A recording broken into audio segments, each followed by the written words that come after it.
Okay, good evening, ladies and gentlemen. Welcome to this virtual hybrid planning committee meeting on July the 30th. I make it 6 o'clock, so we will make a start. Obviously, I'm Councillor Caleb Tomlinson. I'm the chair of this committee. I represent Bamber Ridge West Ward. And this is an audio and video meeting. It's been recorded and the stream will also be live on YouTube. The web address for this is displayed on the agenda for the meeting and can be found on the council's website. If you've joined the meeting because you are a member of the public who was registered to speak, please note you have a time limit of up to 4 minutes. Please unmute your mic when I invite you to speak. The Deputy Monitoring Officer will operate a stopwatch and will confirm when your time runs out. You should then finish off or, in the middle of making a point, wind up within a few seconds. After each report has been presented and any speakers have made their representations, I will bring the application into committee. If any committee members wish to speak on an application, you should unmute your microphone or use the chat function in the top right-hand corner to notify our moderator that you wish to speak. I will then invite you in order. Our Deputy Monitoring Officer Dave will repeat the motion before the vote is taken to ensure everyone is aware of what is being voted on. I will call each member alphabetically to vote and Dave will confirm the outcome of the decision. If the technology does fail, we'll just have to close down for a couple of minutes while we try and sort it out. So, do we have any apologies, Dave? Yes, Chair, we've received an apology from Councillor Adams. Thanks for that. So, I'll call your names out and could you let me know you can hear me? Councillor Mal Donoghue.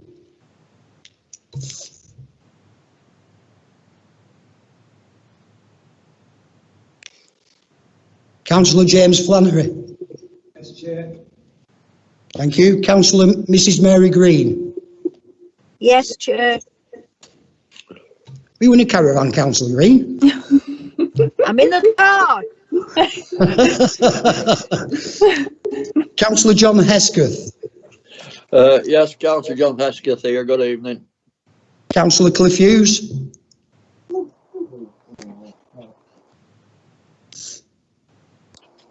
Councillor Keith Martin. I can hear you, Chair. Thank you very much.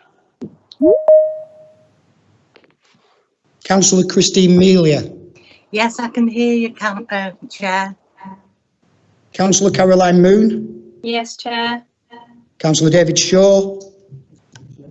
Councillor Phil Smith. Yes, Chair. And Councillor Barry Yates. Unmute your microphone, Barry. I mean, Councillor Yates. Can you hear Caleb? Thank you. And our officers present this evening are Jonathan Node. I can hear you, Chair. Stephen Brown. Yeah, Chair. Dave Whelan. Good evening, everyone. Catherine Lewis. Yes, Chair. Debbie Roberts. Good evening, Chair. And Coral Asprey. Yes, Chair. Okay, we've already done the apologies. Do we have any declarations of interest? No, okay. And now the minutes of the last meeting. I have the minutes of the last meeting in front of me for approval. Can I have a seconder, please? Thank you, James Flannery. Do we need to go to the vote on this? You want to speak, Councillor Smith? No, just for the second. Second? I've got a third as well. Okay, can I have them as moved? Okay, they're moved. Thank you. Okay, can we have appeal decisions? Jonathan Noel, please. Thank you, Chair. Just one appeal to report tonight, and this relates to a site at 25 Turpin Green Lane. So it's an application that came before Planning Committee in July last year. The development was for a 2-storey rear extension to increase commercial floor area, including subdivision into 2 retail units at ground floor and additional apartments at first floor. It was considered the proposed 2-storey rear extension would have a detrimental impact on the residential means to the adjacent residential dwellings, so committee refused that particular application. We've now had the planning inspector's decision letter. The inspector considered that the extension isn't likely to be seen from number 27, the adjacent property, although it will be visible from the rear garden. They also looked at the relationship between the extension and the back garden, and in terms of massing, he felt that the proposal would read as subservient to the main property. The inspector concluded that the proposed development would not have an adverse effect on the living conditions of the occupants at 27, and therefore the inspector allowed the appeal in that circumstance. No other appeals to report, Chair. Just a quick update on the current court case we've got at Chainhouse Lane. We still have not had a decision from the judge on that case as yet. We would normally receive a draft decision notice first, and we've not received that as yet either. Thank you, Chair. Thanks for clarifying that, Jonathan. So if any members of the public who are concerned about Chainhouse Lane have heard differently, no decision has been made yet. Okay, thanks for putting that to bed. Okay, item agenda number 7, Chewson's Farm, Gill Lane, Longton. Catherine Lewis. Thank you, Chair. We're just waiting for the PowerPoint to be loaded. The application is an outline form and is submitted for 9 dwellings with garages. This slide demonstrates that it's located to the west of the A59 and is identified by the red line and is known as land adjacent to Chewson's Farm, Gill Lane, Woolmer Bridge. The plan demonstrates the settlement of Woolmer Bridge, but the site is within the green belt. The next slide will demonstrate an aerial view of the site. You can clearly see this as it's outlined in red.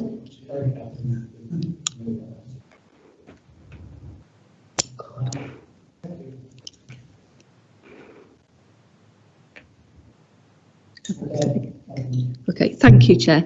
This second slide demonstrates an aerial view of the site. You can see the application site identified with the red line, and the access is taken from Gill Lane, which runs east to west and links to the A59.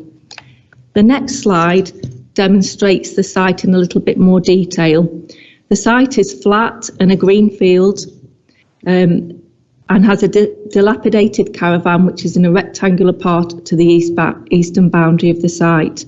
To the north is a ditch and natural hedgerows and open fields, and to the west is Great Gill, numbers 20 to 56 of the even numbers. To the south we have Rockburgh Crescent, which again demonstrates the rear boundaries of these properties adjacent to the application site. And then to the east of the application site is Chewson's Farm.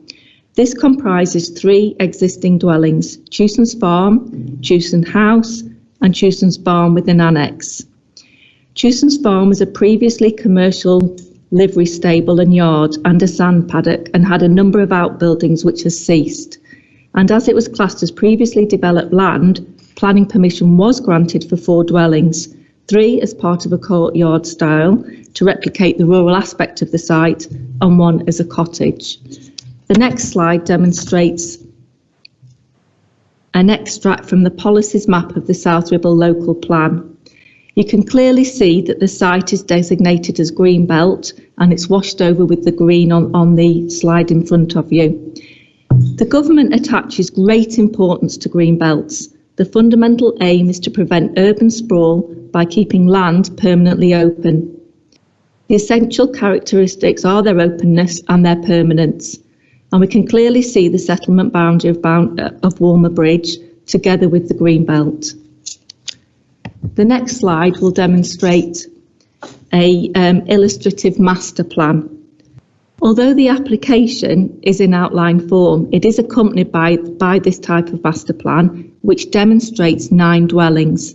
Some have detached garages and some are integral, and there's also extensive gardens to the plots. The slide also demonstrates the relationship to the proposed development at Chewson's Farm that's been previously mentioned, and that's a previously approved scheme for 4 dwellings.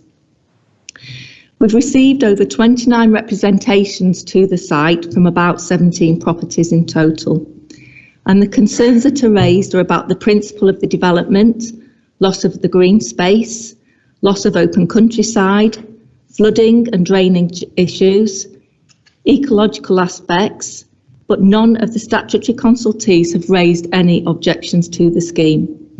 Other concerns from residents relate to the spatial separation distances from the potential of the proposed plots, the potential for overlooking and loss of privacy.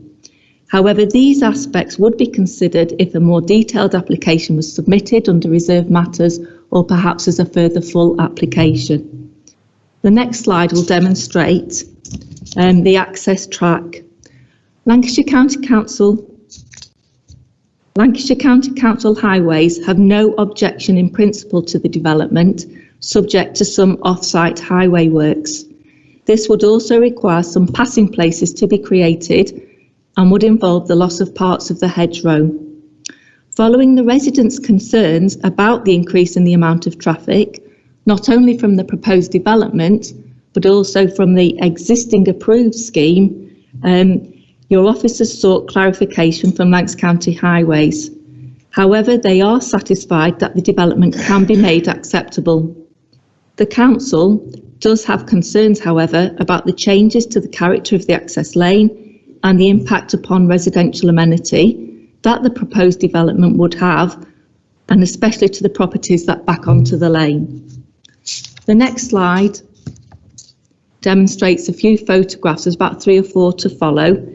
As you can see from this one, Chewson's Farm complex is in the background. There's a large red brick detached dwelling and then one behind the tree. And then the next slide will demonstrate access to the application is through that field gate that you can see. And at the side is a large building, and that would be demolished as part of the approved scheme for the 4 new dwellings. The next slide demonstrates a view across the application site towards the rear gardens of Great Gill, and also you can slightly see to the north the hedgerows at the far part of the site. National policy and local policy is clear that new buildings are inappropriate unless they fall within the list of exceptions, for example, for agricultural and sport, and one of these exceptions is infill development. The applicant acknowledges that the site does lie outside the settlement area for Walmer Bridge, but has provided case law and appeal decision letters that state that the physical circumstances of a site and its relationship to a settlement are more relevant than a designated village boundary. Officers would argue that whilst adjacent to the settlement boundary, there's no direct highway or pedestrian linkages to the housing estate, rather a long walk down the agricultural track to Gill Lane. The applicant has also argued that the site should be considered as an infill as there is development on 3 sides. The council accept that there is development to Great Gill and Rockborough Crescent, but the eastern boundary is different. The existing 3 dwellings are within a rural setting, and the 4 dwellings have yet to be implemented. Further, the proposed development, due to its scale, is akin to a village expansion rather than limited infilling. At this point in time, the council considers that it has a 5-year land supply and there is no proven need for the development, and therefore the application is recommended for refusal as set out in the report. Thank you, Chair. Okay, thanks for that, Catherine. Do we have any members of the public wishing to object to the application? No. Any members of the public in favour of the application?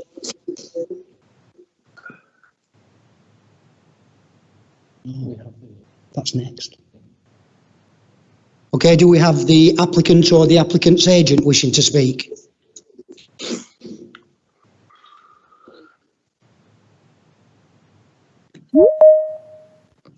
Hello, yes, I'm here virtually. Can we put that on full screen?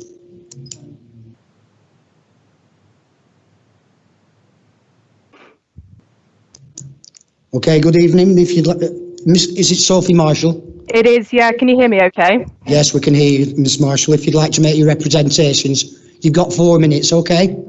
Oh, Sorry, I thought I got told I had 5 minutes. Is that okay? No, you've got 4 minutes. Oh, okay. That's the constitution. You have 4 minutes, okay? Right. Sorry, I just had an email that I had 5. That was all. Okay, no problem. Thank you. Okay, if you'd like to start, Dave will start with his stopwatch. Okay, thanks. Thanks. Good evening, all. Thanks very much for allowing me to speak today. I'm Sophie Marshall, a chartered town planner with a lot of experience dealing with rural development proposals. I speak on behalf of the applicant, David Fitzel, and his family. The Fitzel family have farmed and managed the application site and surrounding area for around 65 years. This included agricultural land that Rockborough Crescent and Great Gill housing estates now sit on. The family farmed some of the land as tenanted farmers, and the children went to the local school and used the local facilities. The 1960s OS map and aerials show the small holdings and farmland that existed prior to the housing estates being constructed in the late 1960s, early 70s. As time progressed, a demand for local housing and gradual decline in the profitability of small holdings resulted in the development of Rockborough Crescent and surrounding housing estates. Tewson's farm also diversified into horse liveries, as farming such a small acreage was proving increasingly difficult to sustain. A deterioration in the buildings at Tewson's farm, coupled with health and safety concerns, resulted in the closure of the livery yard in 2015. Tewson's farmland totals approximately 22 acres, which is not sustainable from a farming perspective, and with the abolition of the direct farm subsidies in 2027, it will be even less so. Since 2015, planning consent was obtained to demolish the yard buildings and construct 3 buildings to the rear of the farmhouse and barn and 1 to the front.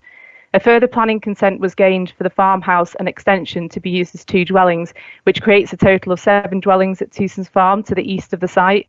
The redevelopment of the yard creates what South Ribble officers have previously described on similar sites as a cluster of residential development, creating an infill area on the present site. The site comes under the definition of limited infilling within villages in the Greenbelt. Walmer Bridge is considered to be a village by all parties. It's been tested at the Court of Appeal and accepted by South Ribble on other approvals that the village envelope is not always taken from the local plan proposals map, but rather the position on the ground. That is the purpose of the Greenbelt Village infill policy. The site and adjoining residential development, Tewson's Farm, is therefore within the village of Walmer Bridge. The next consideration is the definition of infill. A submitted appeal was allowed on a site very similar to the site today. It too was in the Greenbelt, surrounded by a large established housing estate on 2 sides, and on a 3rd side benefited from a planning consent for a small group of dwellings. The inspector concluded that as the appeal proposal would not extend beyond the build line of both the existing housing and the approved housing, it would be confined within the village envelope and is consequently infill. This is a really strong appeal precedent, as the fundamentals are the same today. With the current application, residential development would not extend further south, north or west than the existing or approved development. It's therefore infill. The final Greenbelt assessment is the definition of limited, as this is not defined in policy. However, regard should be given to the nature and size of the development itself, the location of the site and its relationship to adjoining development. Development to the east, west and south is substantial, although of varying densities. The proposal is for 9 dwellings and comes under the definition of a minor application. It's therefore small scale as determined at a recent appeal. Reference to the amount and density is taken from the adjoining development at Tewson's Farm. Rather than use the approach of cramming as much housing into a space, the development offers potential for increased open space and gardens and the ability for garages and offices to facilitate the increased level of home working that are expected to continue. Due to the application being minor and the substantial amount of surrounding development, the proposal falls under the definition of limited. Although the site is not sustainable from a farming perspective, it is a sustainable housing site being within the village. A hairdresser's community hall, bus stop, pubs, shops and petrol station are within easy walking distance of the site. A public footpath providing safe access to the countryside is also on the doorstep. The development will provide small builders the opportunity to build in the area with a knock-on positive effect on the local economy, which is so desperately needed in current times. The council will also be able to use bill monies. Can you start winding up now? Your 4 minutes has sadly passed. Thank you. It's been shown that the access drive can work safely and all the technical matters can be dealt with at reserved matters stage. Accordingly, it's presented that the development falls under the infill exemption to inappropriate development in the green belt, is sustainable, create much needed homes with open space. For these Okay, reasons, and members are invited to visit the site to get a feel of its proximity to all the points mentioned this evening and to aid them in their... Okay, Miss Marshall, you Thank you. okay, Sorry. you're welcome. Okay, thank you. Thank you. Okay, do we have any members not on committee wishing to speak? I've had no representations, so I will take that as a no. And I will now bring the application into committee. If you wish to speak on it, like I say, if you can press raise your hand button on your iPad, or Councillor Smith. Thank you, Chair.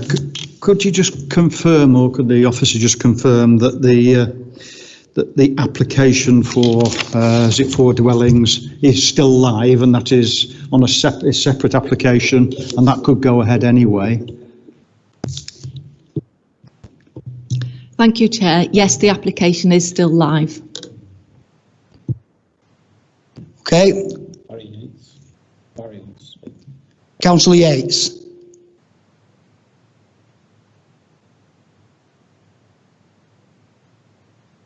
Hold on. Can you hear me now, Mr. Chairman?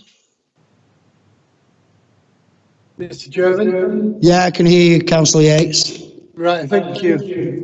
Even though the application site looks to be a nice site, unfortunately it's in the green. Now, our policy says we don't have new build, the green belt, and there's no special circumstances been shown for this application. So I move refusal, Chair. I'm sorry, Councillor Yates, you broke up then. Was that a proposal? Yeah, even move refusal. Okay. Yes, Chair, I move refusal. Okay, Councillor Yates, thanks for that. Councillor Martin? Right, we're on. Thank you, Chair. Just a couple of things I've noticed. Obviously, it's on the green belt, and I don't see anything that says these buildings are exceptional, that they can encroach on the green belt. I'm also concerned about public right-of-way 26, which runs up the lane. If they're going to start trundling a lot more vehicles up there, it's going to make it a bit more difficult for walkers to use that. There is water course at the north of the site. I know the site isn't encroaching on that site, but if you look at the the contours, that area actually sits within a bit of a valley, and I'm looking at map zone from Lancashire County Council, and it actually indicates that it suffers heavily from surface water and groundwater flooding.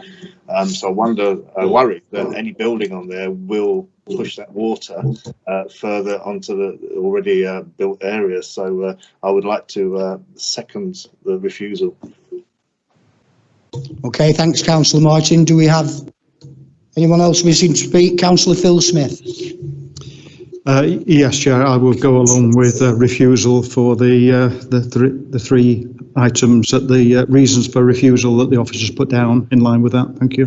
Okay, thanks, Councillor Smith. Councillor James Flannery. Thanks, Chair. Well, the report's excellent, first of all. Very comprehensive, very clear. And I think the reasons for refusal are quite clear in terms of the village expansion. Does not, it doesn't come into category of infill. Our policy is also in line with this, and the access is an issue. So, yeah, I think it's quite clear in terms of what our colleagues have suggested and recommended, and well done on the report. Thank you. Okay, thanks, Councillor Flannery. Councillor John Hesketh, are you indicating you wish to speak? Yes, thank you very much, Mr. Chairman. It is a designated green area, Mr. Chairman, and it is contrary to our green belt policy, and I will agree with what other speakers have said this evening, and I will go along with refusal. Okay, thanks for that, Councillor Hesketh. Do we have any other members of the committee wishing to speak or make alternative proposals? Okay, so the proposal is for refusal, moved by Councillor Yates, seconded by Keith Martin. I think we may as well go to the vote. Okay, Will Adams, obviously. Councillor Mel Donoghue, are you with us? Councillor James Flannery? You're for the refusal, surely? For refusal. Thank you, Councillor Flannery. Councillor Mary Green?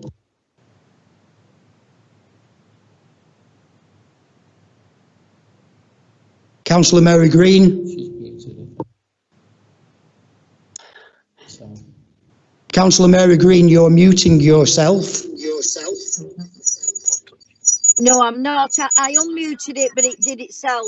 Refusal. Thank you, Councillor Mary Green. Councillor John Hesketh. Refusal, Mr. Chairman. Refusal. Councillor Cliff Hughes. Okay, moving swiftly on. Councillor Keith Martin. Refusal, Chair. Thank you, Councillor Martin. Councillor Christine Melia. For the refusal. Thank you, Councillor Melia. Councillor Caroline Moon.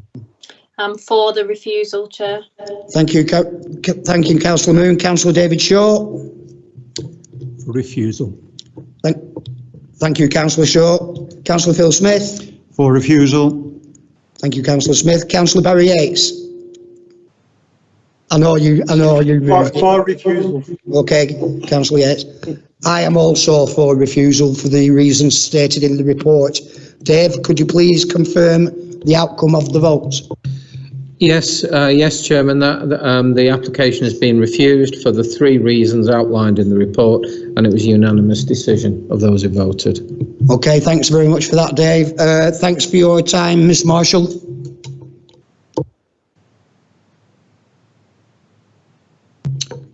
Right, I've just been pointed out that I didn't present item 6 on the agenda because I didn't think there was any need to. It was for waiver of standing order, which went through full council last Wednesday evening, so I just ignored it. Okay?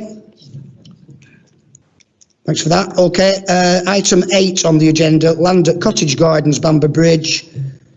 And Debbie Roberts, please.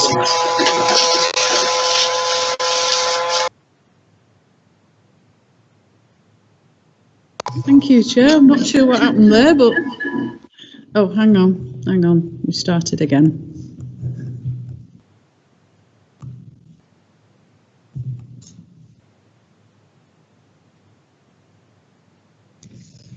Right, sorry about that. We've got a 0.4 hectare... Tell everyone to mute. Yeah. Could, if any members of the public have dialed in to speak, and I think I've got Mr. Peter Carter who's going to speak on this one, please could you mute your microphone until I ask you to speak, because you're causing mayhem here. Okay, Debbie, if you'd like to present the application. Thank you again, Chair. 0.4 hectare piece of land accessed off Cottage Gardens in Bamber Bridge. It's a small development constructed by the same applicant as the adjacent properties. There's mature planting and trees on 3 sides, but as you can see the picture on the screen, the centre of the site's now been cleared. To the south is Cottage Gardens, a typical cul-de-sac arrangement. Proposed access simply extends the cul-de-sac that's already there. It is worth noting that Cottage Gardens was never a standalone development. It's a small part of a wider site allocation, Site S, which is an allocation of housing land, and all the land you can see on the screen that is north, east and west is allocated for housing development.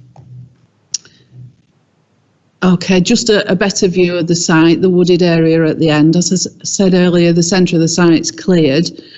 It's a continuation of Cottage Gardens in the same form. Cottage Gardens is around the year 2000 or so, and again, all the land visible around it is allocated housing land. The site viewed through Cottage Gardens,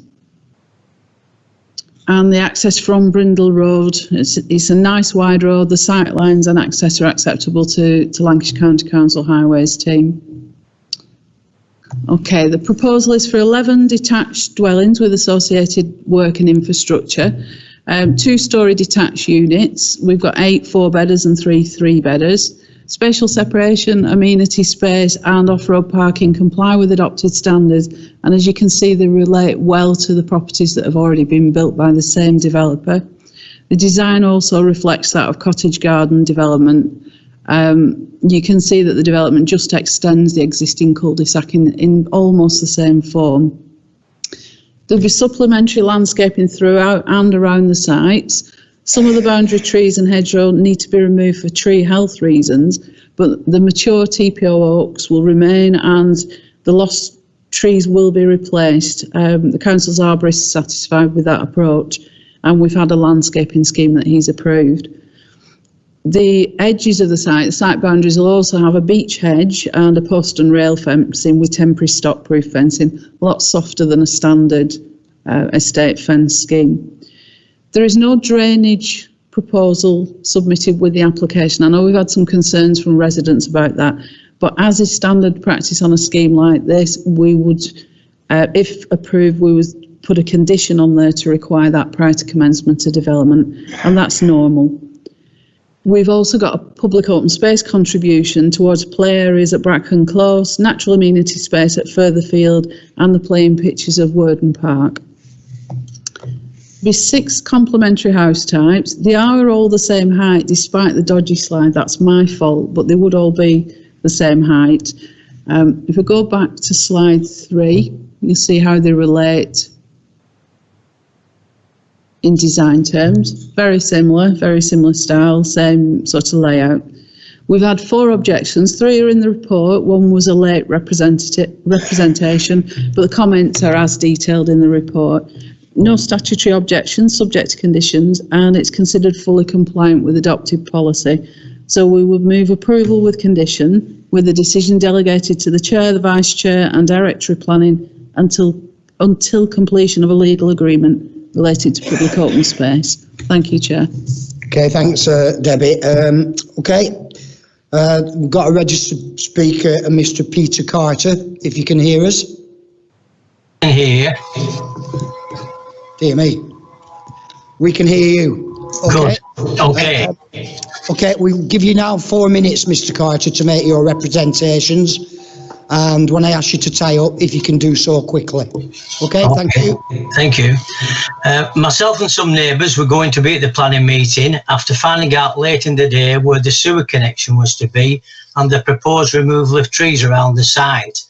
We only found out yesterday that due to COVID-19, we would not be admitted to the meeting in person. So I volunteered to put the following points that concern us most. One of our concerns is what condition our block paved road, which at its narrowest is only 4.6 metres wide, would be in after the proposed sewer connection from the site to the manhole. This is halfway back up the road from the site entrance and would directly affect movement of vehicles from 8 houses. Dorcast has stated that the road will be put back in the condition it was before the works. Any paved road that's been dug up for this length and reinstated will never be as good as before the works commenced. I've been asking for weeks, first to Steve Brown, who then put me on to Debbie Roberts, if the existing manhole would be used. The only answer I got was that Dorcast had not got a drainage plan and that they did not need to supply one at this stage, but this would not stop approval. Now we know why a plan was not available to view, as the residents of the 8 homes that will be affected are now thinking about the mess, traffic and disruption to their everyday life, which by the way is very relaxed in this close-knit community. Point I would like to make in this front page is on the front page of the planning officer's document. The red boundary line round the site has a little opening on the site and it looks like part of cottage gardens. For 19 years I lived here and there's been a wooden fence across the site that has shut this land off from residents and children. It was unkept and overgrown and was put up when the site was completed in 2002. As we've been involved in 2 inspector-based decisions around our cul-de-sac, this land was part of Site S, which was 22.7 hectares. Bellway and Persimmon 1608, and the other 6.62 were between Jimmy Box Storage, Eric Derbyshire and Dovecrest. This piece of land was designated well after Cottage Gardens was a finished site and is a small separate piece of Site S, not a continuation of cottage gardens, and should be treated as this in regards to approval. The entrance to Cottage Gardens is good, but after the first bend, it goes to single-track tarmac road with 2 rumble strips between them. The road at the edges has sunk, and for the last 3 years, water from the site is running under this narrow part of the road. Curbs have also been disturbed, and heavy site vehicles can only make this worse. The new site would add at least 60+ journeys up our cul-de-sac, and this would spell extra danger for the 24 children who live here, aged from 2 to 16-year-old. As there are no pavements as such, the children use the road as a play area where parents feel they are safe and in view. It might not be the right thing to do, but all our neighbours enjoy the kids and are always aware of the fact children may be playing. Normally parents would tell the children when a car approaches to get back on the pavement, but for some reason we have no pavements. It's hard to believe that with all the extra vehicles, this proposed site would have large wagons that will put the children at extra risk. We were all shocked when we heard about Dorchester planning to cut down approximately 30 poplar trees, 2 oak trees around the site, irrespective of the TPOs. They say that they are not safe. That's rubbish. Yes, they could be cut and trimmed down, but in my 19 years, I have never seen any trees fall or look dangerous. I know they will be better cleared as far as the builder is concerned, but where will this stop? We've lost enough trees, enough is enough, they are protected, and the council should stand firm. Finally, we are already surrounded by 2 large housing developments on Site S, by Bellway and Persimmon, with house numbers totaling 450. The Bellway site at Grey Gables is just ticking over, and the Persimmon site has not commenced. With the recent COVID-19 situation, surely this must tell the planning department that there is no urgent need for housing in this area. And with all the disruption to the residents of Cottage Gardens, I ask you to refuse this development. Thank you. Okay, thank you, Mr. Carter. Debbie, if you can just clarify, are these trees actually protected? Thank you, Chair. Some of the trees are protected, some of them aren't. Some of the trees need to come out for tree health reasons, and the applicant's arborist said that they are in danger of existing and proposed buildings of being part of the site beyond is waterlogged, and they are in danger, particularly the poplars, of toppling. That being said, we've got a really robust landscaping scheme for mitigation, and the TPO oaks on the site, 2 on the left hand side and 1 on the right, are to be retained. The arborist from the council is absolutely satisfied this is the best approach. Just to come on to another couple of comments, there is a sewer connection shown on the site layout. You can't really see it on the screen, but as said, it's standard practice that we don't require drainage conditions in advance. It's a costly exercise, and the NPPF is clear that we don't make developers incur any additional cost if we don't need to do so, and we don't in this case. Highways have been assessed by the Highways Authority. The access, the surface and travel to and from and highways capacity are considered acceptable. And if there's any damage to the road, then the developer will need to make good. The opening in the red edge is simply to connect it to the existing cul-de-sac, and it has been designed as a continuation of Cottage Gardens. But regardless, the site is Site S, and it's been allocated since before the year 2000 for housing land. Just 1 point, sales on other sites, the Bellway site and I beg your pardon, I can't remember the other developer's name, aren't relevant to this. If they don't sell, that doesn't matter to this application. Thank you, Chair. Okay, thanks for that, Debbie. Right, I have members not on committee. When the agenda was printed, there were no representations. And yesterday there was a representation made which was after the allotted time, so I refused that councillor the right to speak. And I would urge all councillors, if they wish to make representations to planning, they do it in the allotted time. Okay, thank you. I will now bring the application into committee, and anyone wishing to speak on this? Councillor Barry Yates. Right, before I start, Mr. Chairman, I'd like to make a couple of comments. One, I find it deplorable that you're stifling debate when a councillor had actually put it was only 2 hours short, especially after we had the council meeting, the full council meeting last week. Councillor Yates, I want you to speak on this. No, you're not. You can speak on this application. I know about stifling debate from things that have happened at LCC. So let's speak about this application. Right. Very okay. Good. Very good, Mr. Seeing I'm not following you and you're stifling debate, I will move on.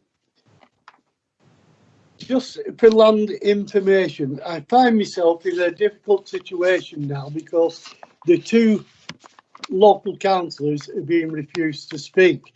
I am the county councillor for the area, so I am going to have to put in my speech what they consider should be said at this meeting. I will start now, and that is legal. Before you ask David, I can see that. On page 4612 says, at no point was the cottage gardens intended as a standalone application. Every application that comes before South Ribble is a standalone application. We do not compare any other sites, only the sites that we are looking at in front of us. So that just make that one point very clear. And the site that has gone past is a site that was approved in 1999, and years later a new local plan came up and took over that piece of land. So it is in the local plan. Now I'll move on. Cottage Gardens application in 1999 was on the then green, on the garden centre lands for 22 properties. This application is on land that is down as part of Site S, a 22.7 hectare piece of land. It is not part of the old cottage garden development. At the time, I recall objecting on highway grounds that the entrance was too narrow and would only allow entrance for 1 vehicle at a time. With the extra traffic of around 120 movements per day, I would consider that the entrance to and from the cottage gardens is too narrow for the extra vehicles. Moving on to highways, Chair. I'm commenting on the full highway, you can see it there, Chair, the full highway document sent to me as a county councillor from Lancashire County Council Highways Department. Comment, I will move forward. Page 4 of the agenda, 612, says Lancashire County Council Highways are happy, subject to the number of conditions are satisfied. The Lancashire County Council's full report from the Director of Highways, Phil Durrell, and the Highways Officer, Rob Hancock, states, however, I have a couple of concerns regarding the proposed layout. Item 1. The submitted plan seems to indicate a road with a width of 4.5 metres is proposed for the development. Lancashire County Council Highways would request that this width is increased to at least 4.8 metres. This increase is required to facilitate two-way vehicle movements and visitor parking. If a car parks on a 4.5 wide road, any delivery vehicles will struggle to get past it. Item number 2 on the council's report. Can the applicant please clarify if a 2 metre wide footpath or service purge is being proposed along both sides of the new internal road? Now this is the most important part as well, Chair. Lancashire County Council Highways request that the points highlighted are addressed prior to the determination. In the conditions on the agenda, on page 26. No, sorry, number 26 on page 15. The condition is not what the Lancashire County Council asked for.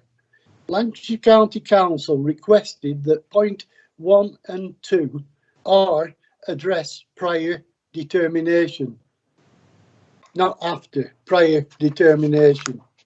Move on, Chair, to 106 monies. 106 monies should be used on the Bamber Bridge Park or on local parks in the area of the development, not in Leyland. Moving on, Chair, moving on to trees. I have in my possession, which I'm holding up, is a report, which I'll tell you about now.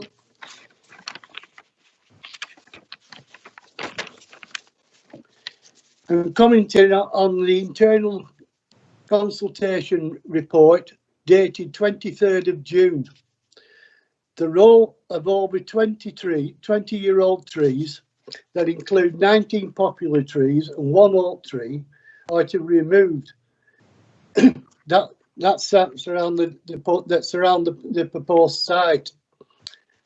This recommendation is against the recommendation of South Ribble's own tree officers, Daniel Rigby.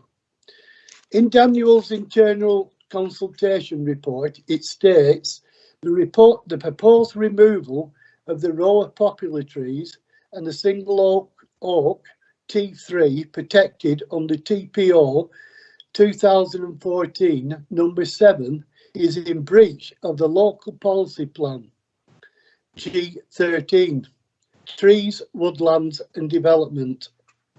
Planning permission will not be permitted where the proposal adversely affects trees, woodland, hedgerow, which are protected by a tree preservation order. Now that is straight from the report of Daniel on the 7th in July. Moving on now to drainage, Chair. There is no drainage scheme for foul or surface water for the sewerage drains for this site for us as a planning committee to consider on behalf of our residents and as part of the planning application. With this site being part of Site S, the drainage should be on the Site S land, not on the cottage garden development that was approved in 1999. And I repeat, as a stand-alone application, as all other applications are. My reasons for refusal, or if the committee prefer, a deferral to address the points that I have raised. 1, trees and hedges. The proposed removal of the row of popular trees and single oak T3 protected under TPO 2014 number 7 is in breach of the local plan policy G13, trees, woodlands, hedgerows and development. 2, highways. Entrance to the cottage gardens is too narrow to allow an increase in vehicle movements on what is a one-way entrance and exit. 3, the roads on the cottage gardens are 4.6 metres wide, making it difficult for vehicles to pass another vehicle. Lancashire County Council recommend at least 4.8 metres for 2 vehicles to pass safely. Move on to drainage. 4, with this site being part of Site S, the drainage should be on the Site S land, not on the cottage garden development that was approved in 1999. Repeat, as a standalone item on the agenda. 5, 106 money should be used on the Bamber Bridge Park or on local parks in the area of the development, not outside the development area. I so move, Chair. Yeah, thanks, Councillor Yates. I'm going to bring Debbie Roberts back in, but can I just ask you, was that a proposal for acceptance with conditions, or was it a proposal for refusal? it was for refusal, but what I actually said, Chair, I'll say it again so it's clear. My reason for refusal, or if the committee prefer a deferral to address the points raised, are Okay, I've got you, Councillor Yates. I've got it. Thanks for your time. I'll just bring Debbie Roberts back in to address several of your points. Thank you, Chair. I don't really think there is a need for deferral. I'll start at the beginning. With regards to highways, yes, you're right, Councillor, there was a comment from the Highways Authority requesting amendments to the scheme. The applicant supplied us with the amendments on an amended plan, and the Highways have confirmed that they are now acceptable. These are on the website, and I'm happy to supply copies for you if you like, Councillor. The same goes for trees. We've had a second landscaping scheme. It's a more advanced and much better landscaping scheme, to be fair. And again, Daniel Rigby has agreed to that. They're on the website, and I'm happy to supply copies if you wish. I can't say a lot more about drainage other than if the application's approved, the drainage scheme which is put in as part of the discharge of conditions will be assessed by the specialists on behalf of the council. And the condition 26 that Councillor Yates referred to for highways is unrelated to the highway work that LCC wanted. It's a standard condition which allows LCT to govern the connection between the cul-de-sac that's already there and the cul-de-sac that is proposed. It's unrelated to the work that we were talking about that needed amending. Section 106 monies, right. The open space and playing pitch SPD provides for about 5 or 6 different types of open space, each of which is assessed against its own distance from the development. If there is a need for that typology of open space, we'll require monies to pay towards it, but it has to be within a certain distance from the site. Now, the assessment's been made, and the only need in this area are the 3 that I mentioned earlier, which are play areas at Bracken Close, and in the natural amenity space typology, there is some work at further fields.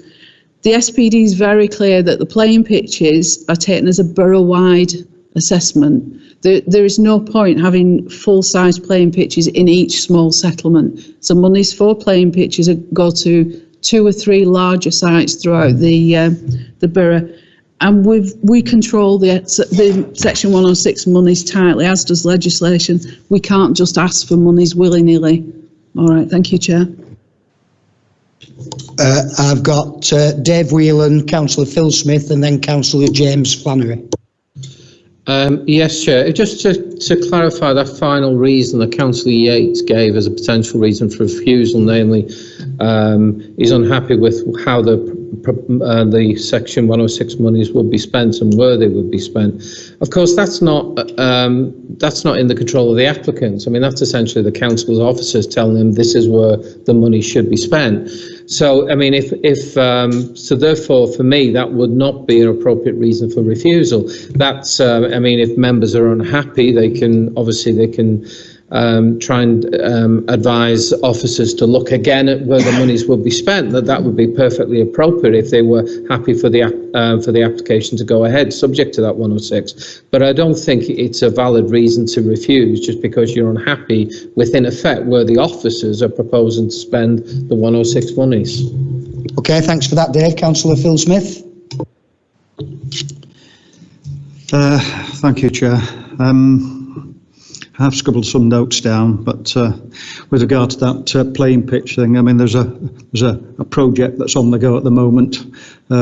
If you drive from here to that development, you've actually got to drive past it, which is in Lostock Hall. It's a development, football development, an open space development that's required funding for a long, long time. I would suggest that was a really good place to put it if necessary. But anyway. I've got some real reservations, I have to say, about several things on this, and then some of it Councillor Yates has already mentioned. The site itself is clearly within Site S. I've redrawn the map on here of the local plan as to what Site S is, and it's clearly within Site S itself, in the South Ribble local plan. For me, it should be developed along with the Site S developments, and not as a single standalone site or attached to cottage gardens. The road access, I mean, I've been up there today. There's already a JCB and a digger in there and digging away quite merrily. I think just clearing the centre ground, to be quite honest. I don't think they're taking any trees down. But having been up there today, that road is very, very narrow. And I would imagine on a day-to-day basis, quite dangerous. It might slow the traffic down, but you certainly can't see traffic coming round that corner. It's really, really dangerous. And I think what Councillor Yates has mentioned there, and I didn't know anything about that, but obviously I was surprised when I read the report that County Council highways were approving that. So that was a surprise. So, but I would say, to me, it was a fairly good reason for refusing the application. On the other hand, we all know County Council planning, we all know County Council highways, and you've spoken about this several times, Chair, yourself. I don't always get it right.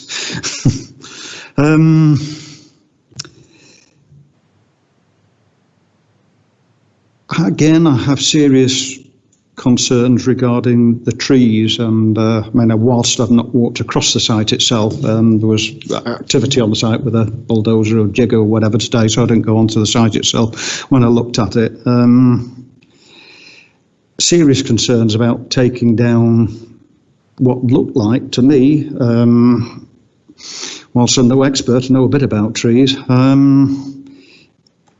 really healthy trees in full leaf, looking really good on that boundary, and I have really serious reservations about those trees, and certainly with some of the notes in the report on 7.6, I'm not quite sure. It looks as though to me that two people have written that report. I don't know, because it sort of mentions the trees, talks itself into chopping them down and talks itself out of chopping them down, and then the surveyor also notes that misplaced enthusiasm for the retention of inappropriate trees can create many problems. I've never seen anything like that in the planning application. I have to say that really concerns me, that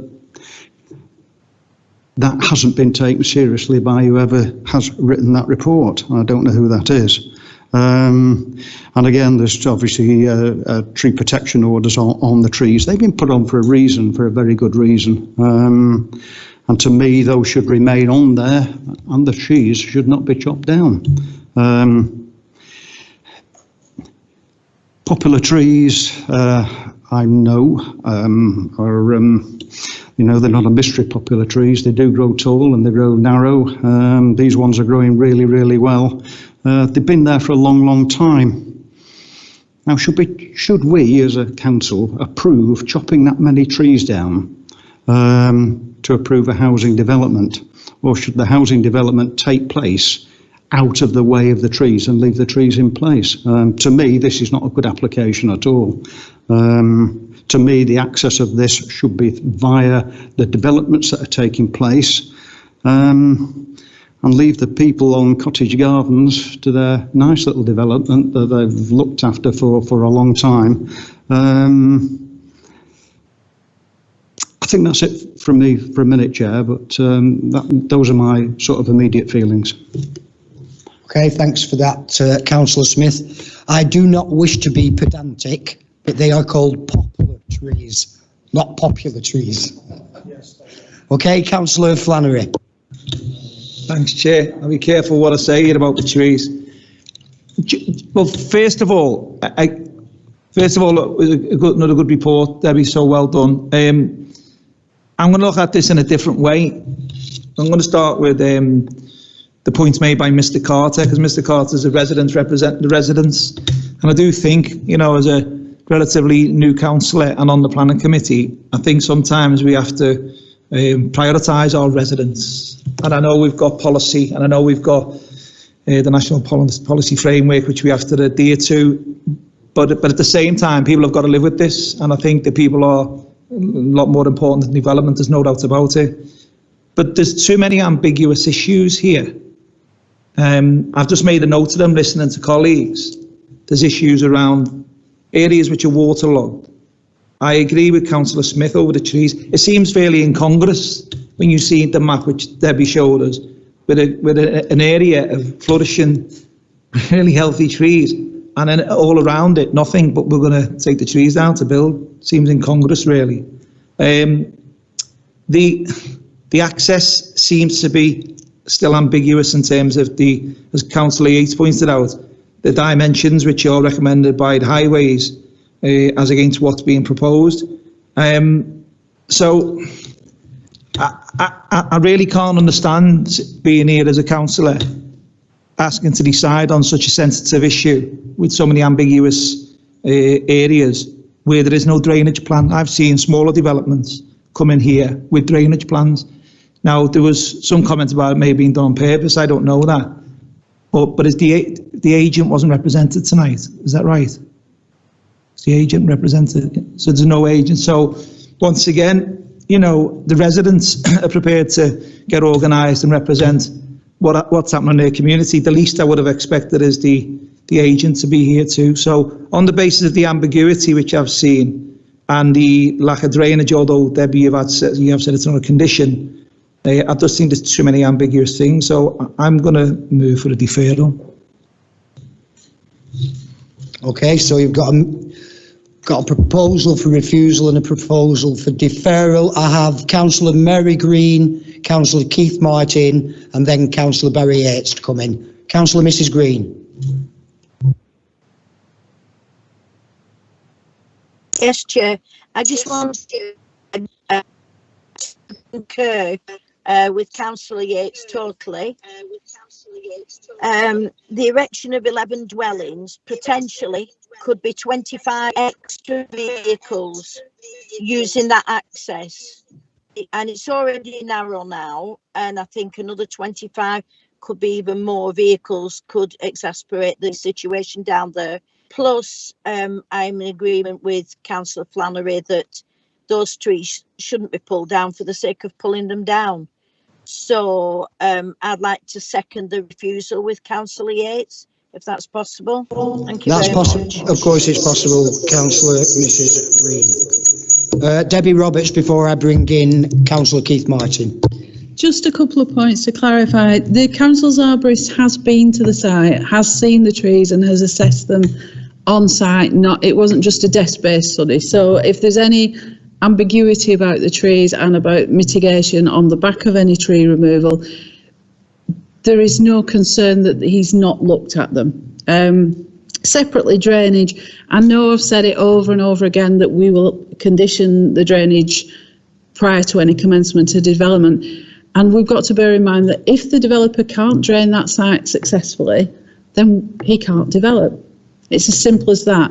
He has to be able to drain that site to the agreement of United Utilities, the lead local flood authority and the Environment Agency if necessary. And if he can't develop it. So it's not a given that this site will be developed, but the drainage will be substandard. It will be as good as we can get it. Thank you, Chair. Okay, thanks for that, Debbie. Councillor Keith Martin, please. Thank you, Chair. I'd like to talk about the popular trees, although they may be popular. Well, I've just looked on the computer. There were no trees there in the 60s, and I don't know how late that was. But what I do know about poplar trees is that they don't live very long. About 50, 60 years is their lifespan. And they have quite a substantial root system. So I don't know how old these trees are. They look reasonably mature, so which means that they could be towards the end of their life. And if you look at other areas where there have been poplar trees, you'll find that there's huge gaps in them where they've just tumbled down. If you then start digging around the roots of the area, you start undermining the roots, you could then put at risk those trees anyway. And if the whole site's to be developed anyway, it could be an issue. As far as I'm aware of TPOs, I'm sure Debbie can help with that, is they, even though they're on there, they can be taken off or amended. So I just sort of wonder, and I'm looking at the surface flooding map as well. There's minimal surface flooding for the area as well. So I sort of, I'm minded just to put councillors at ease to second the deferral until we can possibly look at these issues a bit more in detail, obviously, because we have reports that we haven't seen. There's been late submissions from Highways County Council that we know they're online, but we haven't got the papers here. So I would second Councillor Flannery's deferment, just to clarify the reasons for the TPOs and how they can be taken off and if they can be taken off, and a bit more information on poplar trees. Thanks. Okay, thanks, Councillor Martin. Councillor Barry Yates. Thank you, Mr. Chairman. I'm just a bit put back a bit with what the officer said, that the information is on the website. The information should not just be on the website, it should be in front of us as a planning committee so we can consider it. We shouldn't have to go hunting for it like we seem to have to do. I actually went and tried to get the 1999 planning application, only to be informed that it had vanished, it had got lost. I don't know how the agendas for planning applications get lost when the others are still in the place. But I'm a bit concerned about that one. The other one is, it's the 106 monies, which should be going to Bamber Bridge. It's not up to the officers to decide where 106 monies goes. It's up to the neighbourhood committees. And it's the committees that decide where they're spending. Bamber Bridge councillors, I can remember jumping up and down saying the money wasn't being spent in the right place. We do know that there's a lot of work needs doing with the footpaths, etc., on the park in Bamber Bridge. That is an ongoing thing, and we're always looking for money for it. There is in Higher Walton, which is my division, is we've got problem with a footpath, a football pitch that we're spending maybe 70-odd thousand on the park to fetch it up to standard, and we're having to find extra money to move the pitch back 3 metres. So everything in the area shouts out. I'm surprised that Bamber Bridge councillors are not jumping up and down and saying that should stop there for our park. Trees, going on to the trees.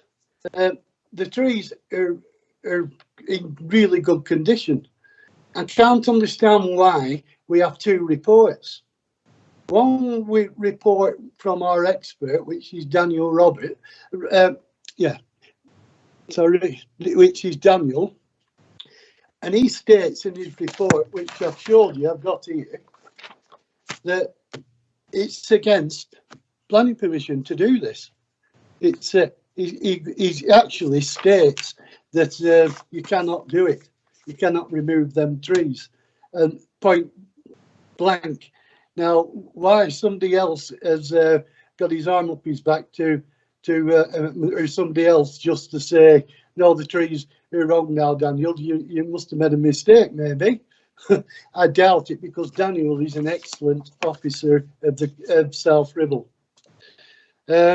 Moving to the drainage, it's not just the drainage we're looking at, the water runoff drainage. We're looking at the sewers, the sewer that has to go through off that site. That sewer should not go nowhere near into the cottage gardens. It's part of Site S, is that site. It's in our local plan as Site S, and it should join up on Site S site. Well, the other developments are going to. I won't say any more, but the way things are going, I do think we should be going for outright refusal, because this application is not covered. We haven't got everything in front of us. What we have got in front of us is a mixture, and we're being told that it's a standalone application, which it can't be. It couldn't have been in 1999. And we're being told that that piece of land is part of Cottage Gardens, which it's definitely not. It's part of Site S. I'll leave it there, Chair, but and let you move on, because I'm sure a lot of others want to speak. Thank you. Thanks, Councillor Yates. I'd like to bring Debbie Roberts back in again. Thank you, Chair. To answer your question earlier, I'm not sure if it was yourself or Councillor Martin about TPO trees. Yes, TPOs can be removed, and as part of the general process, Daniel, the arborist, visits sites when he's looking at development proposals to see whether TPOs should be retained or not. That was part and parcel of his visit. I'm not going to repeat myself about the drainage. I've done that to death, I think. Councillor Yates asked for a copy of the 1999 report. We have the file, we just don't have the officer report, which is what you asked for. And as I said earlier, the Section 106 regulations are very strict on what we can spend that site on. We can't ask for money if we don't have a designated scheme. And in terms of the open space and playing pitch SPD, there are rigid requirements as to what we can put this money towards. If we don't do it in that way, we can't ask for it. The playing pitch contribution was at the request of the council's sports officer. We gave them an idea of the financial amount, and she came up with a scheme, and she's asked for it to go to Worden Park. Thank you. Thanks very much for that, Debbie. Well, we've had a proposal from Councillor Yates for refusal, which was seconded by Councillor Mrs Green. We then had an amendment vote by Councillor Flannery for deferment, which was seconded by Councillor Keith Martin. So I suggest we vote on the deferral first. Yeah, yes, Chair, you should take the deferment first as the amendment. Okay, so we're going to go to the vote, and the vote is for deferral. Councillor James Flannery. Sorry. Oh, just bear with me a second. We seem to have lost Councillor Mrs Green at the moment. She's lost contact.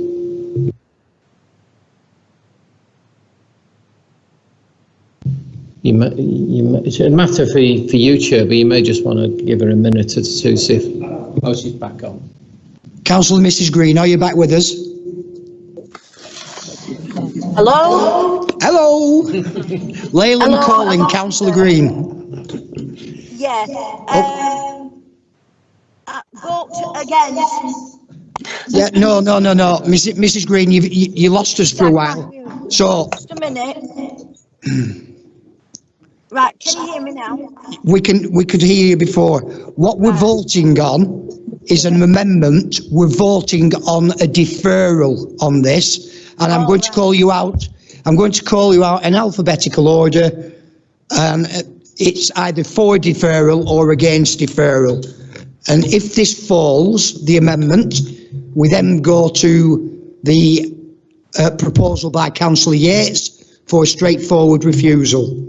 So, on the amendment for deferral, Councillor James Flannery. For. Councillor Mrs Mary Green. I'll lip read. Did you say against?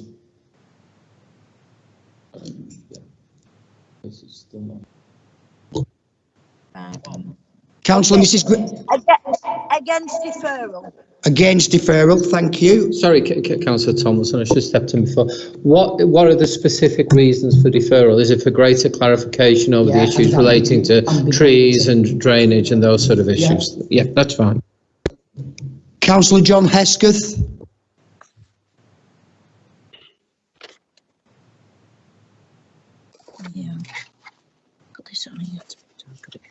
Against. Councillor Cliff Hughes not with us. Councillor Keith Martin. I'm for the deferral, Chair. Councillor Christine Melia. For. Councillor Caroline Moon. I'm against the deferral, Chair. Councillor Phil Smith. Sorry, Councillor David Shaw. For. Councillor Phil Smith. I'm against, Chair. I think there's too much to come back, to be And quite Councillor honest. Barry Yates. Against, Chair. Thanks, Councillor Yates. Okay, we'll go to the original. Sorry, you haven't voted yourself. Oh, I'm sorry, I'm for the deferral personally, but On that basis, Chair, it's 5 for and 5 against. So on that basis, the Chair would have a casting vote. okay, well, if it's my casting vote, I'm casting deferral. Okay, so that application has been deferred. Yes, Chair, before you come off, is it deferred on all the items that I propose that they'll be looking to after? Certainly, Councillor Yates. Thank you, Chair. You're welcome. Okay, moving on to item number 9, plot 6000, South Rings Business Park, Craven Drive, Bamber Bridge. I now invite Stephen Brown to present the item. Yes, thank you, Chair. So the application site is a 1.2 hectare site of land identified as plot 6000 within the South Rings Business Park, which is off Craven Drive. Looking at the slide, you'll see it's bounded to the south by the M65, to the west and north by a gym and starter units. And top right of the picture, you've got the B&Q store. And you'll also note to the east is a scrap vehicle yard set in a large curtilage, which centrally you can just see also contains a house. So moving on to the next slide, this is just a view looking into the land. It's grassed with the motorway embankment at the back of the picture. And on the next slide, this is Craven Drive itself, and the application site is to the left, and the access points will be formed across the grass verge you see in front of you. So moving to the next slide, the proposal already benefits from outline permission, and this is a reserved matters for the erection of a storage and distribution unit, which is use class B8, with ancillary office space and an associated substation. It includes 55 parking spaces, predominantly to the front of the site, but also some set to the rear. And you have a service yard, which again is to the rear of the site. The overall size of the unit is 89 metres by 41, with a maximum height of 9 metres. And then looking at the next slide, you'll see it's clad in 2 tones of grey with orange feature panelling. It has park glazing to the front elevation where the office spaces will be located, and there is landscaping proposed to the site frontage and areas to the other boundaries. So if we could just pass on to the last slide, that just puts it in the overall context. So in terms of material issues, we consider that the unit is of satisfactory design and appearance. We don't have any highway objections in terms of the position of the access, highway capacity, or the parking and servicing arrangements. We don't have any neighbour representations, albeit that there is only really one residential neighbour. And we have no objections from environmental health, subject to the conditions that are outlined in your report. And on that basis, Chair, it's recommended for approval. Thank you. Okay, thanks for that report, Stephen. Do we have any registered speakers, objectors, or members of the public in favour? Councillor Michael Green. Oh, sorry. He's not a member of the public? No. Members not on committee. I have Michael Green wishing to speak. Thank you, Chairman. Good evening, colleagues. Good evening. To me, this application appears to be in line with the outline planning permission, in line with our council policies. There don't appear to be any highway concerns, and there are no concerns of an environmental health perspective. Clearly, the application will provide new employment opportunities into South Hill, which is to be welcome. And therefore, my personal view is I will support this application with the conditions that have been set out in a very well drafted report by the officer, and with the additional 2 conditions that have been suggested by United Utilities in the supplementary report. Thank you for your time. Yeah, thanks for your input, Councillor Green. Thank you for that. Okay, I'd like to open it up to committee. Councillor Smith. Yeah, thank you, Chair. A couple of bits, really just for information, I think, on 7.72, the proposed 55 car parking spaces. It says meets the minimum parking standards. I have to say that worries me a bit for the future, but if it meets the minimum parking standards, it'd be nice to see a bit more parking on there. That's a comment I've got to make. And another one is just for information, which is on the recommendations, which is something I've never heard of before, but could be quite useful on other applications as well. And it's item 16, which is the forklift trucks, and it goes on to say in the second paragraph, fitted with white noise broadband reverse alarms. Lights or alternative procedures and not tonal reversal alarms. I mean, it's a massive problem in lots of areas. We hear it right across the Moss now with people backing up. Does anybody know what they are? I personally think they are just reversing alarms to warn you that if you don't get out of the way, somebody's going to knock you over. Does any other member on committee know the answer to that question? That's the answer, is it? Yeah. So what was the answer? The answer was they're fitted with reversing alarms. Yeah. So that when they're reversing, if there's somebody stood behind them and they don't get out of the way. Yes, Chair. I probably missed the point, I think, but that's not what I was asking. I mean, the tonal reverse alarms are the ones that make you get out of the way very, very quickly, but white noise broadband reverse alarms are something quite new to me, and I didn't know what they were. Anyway, nevertheless, we'll find out what they are, and I'll move approval, Chair. Do you want me to Google it now? Do you want me to Google it now? I've got time. Have you got time?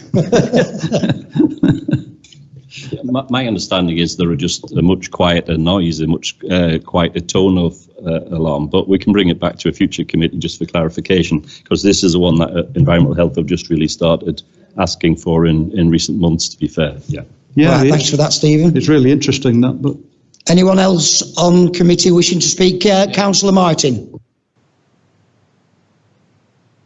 Thank you, Chair. Just clarification on the white noise broadband reversing noises. What they do is that they're not obviously the two-tone, which is a health and safety requirement. You must have some form of reversing noise indicator and visible indicator, but a white noise one allows people to sense what direction it comes from. So white noise, I can do a slight impression. It's like a bit of a duck. It goes. But when you hear that in between other noises, you automatically can see where I can see you laughing, Chair. Can see where that comes from. So that's why the white noise is there. It's not as intrusive. It doesn't carry as far because of the scope of the noise that comes from it. I only have one question. Is I can't see anything about signage, whether it be illuminated or not, unless I've missed it. So would that be coming back if there's signage?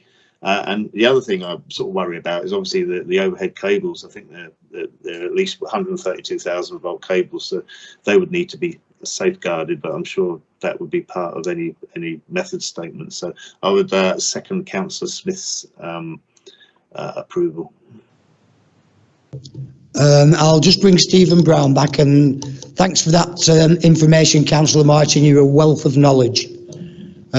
Stephen, if you'd like to come back on that. Yeah, just to confirm, if there's an advert scheme in the future and it's illuminated, there would need advertisement consent for that, so it would be a discrete application coming back to us. Okay, thanks for that. Councillor Hesketh.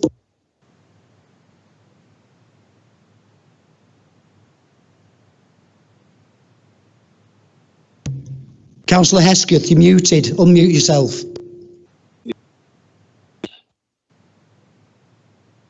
My speaker. You're still muted, Councillor Hesketh. Now you're better. Well, I kept pressing it and it didn't work. But anyway, thank you, Mr. Chairman. No, this site has been marked out for this type of development, it is for commercial and employment. It's in our local plan and so forth. It is near the motorway for good access and so forth. And I welcome it coming forward, Mr. Chairman, and I'll support it. Is that a proposal, Councillor Hesketh? Pardon? Yes.